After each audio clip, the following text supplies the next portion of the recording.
Hi, this is Student Nick P, and this is noun phrase 402. The noun phrase today is shelf life. Okay, so I'm going to screenshot, do it right now. Let's get right to it. If someone says the shelf life of an item, it refers to the length of time a packaged food or drug is believed to last without deterioration, before the quality starts going down. According to legend, the Al Capone family, the famous Al Capone, the gangster, may have had a hand in the food of the dairy industry getting food labeling. Al Capone's brother lobbied for dating on milk after a close friend and a family member got sick, basically, from drinking probably very sour milk. However, most expiration dates, sell-by dates, and use-by dates did not start to become common until the 1970s. So remember, there are three different ones. There's expiration date, there's sell-by date, there's use-by date. However, the dates and rules vary a lot from state to state. So there's not a federal one that they're all following. Each state could have very different rules. The only product that has strict dates is on infant formula. Okay, that's the formula milk for the small babies. Nowadays, the sell-by date is mostly for supermarkets or stores to know how long to display an item. Use-by date tells the consumer when he should use the product to have the best flavor. So I remember thinking to myself, years ago, why do we have two dates? Well, that's what their two dates is. Most stores try to stay within the sell-by date. If it passes that sell-by date, they sometimes get rid of it.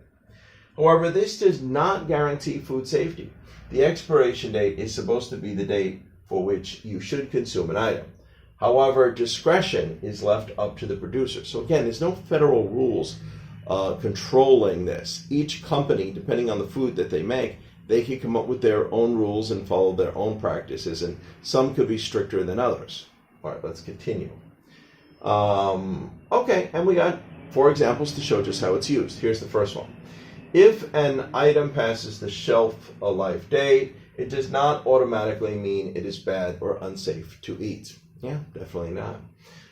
Some say one should judge shelf life more by smell, color, or if food has a certain slimy texture, it may be unsafe to consume. So they're saying going by that is better than actually going by the date. If it smells bad, probably throw it away. If the color has changed, that's a really bad sign. Or if there's slime on it, and a lot of times when there's slime, there's usually a bad smell anyway. All right, number 3.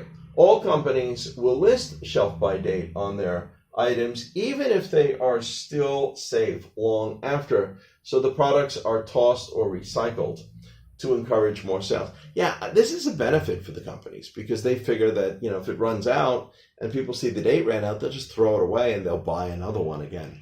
Where they could have held on to it a lot longer, and it actually encourages more sales in a way. So they always put one on it anyway, even though it could have lasted longer. And of course, I think they do want to be safer too.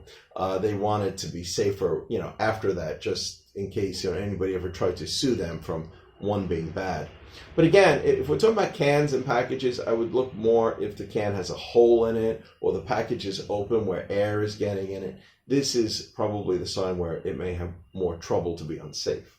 All right, here's the last one. Honey has a very long shelf life as long as it is kept covered and stored well. Yeah, I remember years ago I read an article that they even found some honey, from thousands of years ago in the Egyptian Empire that they say was still edible, and it still had nutrition in it. But it probably lost some of its original flavor, but that it was still edible. You could still eat it again as long as it was covered or in a glass jar or something where air was not getting at it. And of course, heat is another one too. Be very careful if food is stored in extreme heat. That could also cause problems. Anyway, I hope you got it. I hope it's clear. I hope it was very informative. Thank you for your time. Bye-bye.